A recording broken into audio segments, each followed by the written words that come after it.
was some effort by Adam Langley, which is also co-author of the SecConf sandbox.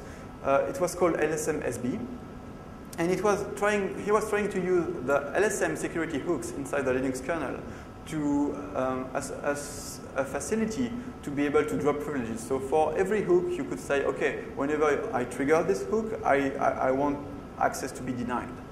So this got dropped because SE Linux actually implemented type boundaries inside the kernel.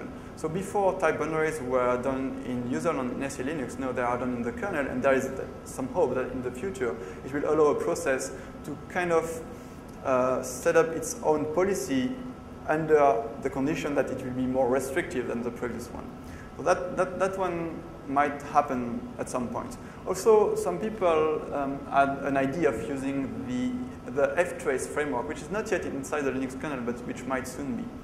And by using the ftrace framework, it's kind of like the ptrace sandbox ID, but it's way better because for every system call, you can pass some code that's going to be compiled by the kernel to bytecode, and this bytecode will actually run and check parameters for you. So it can be very, very flexible. So that might also be a good idea. So virtualization, some people use virtualization to separate privilege.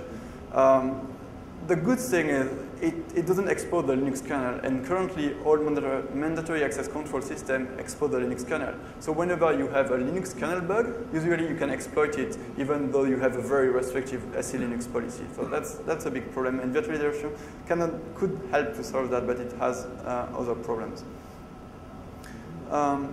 Yeah, quick words about attack surface evaluation.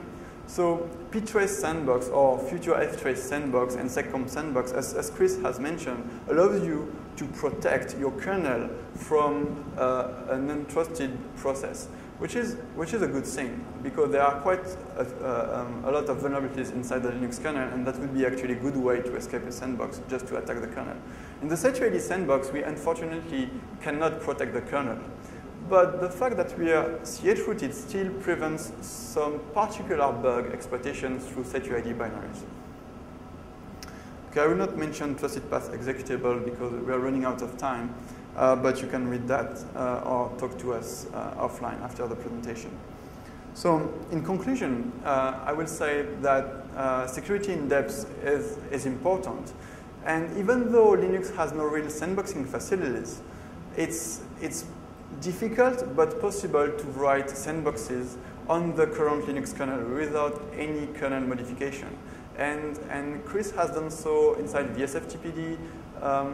It's also the case in Chromium, and we think it's worth it. So I guess at this point we'll take questions.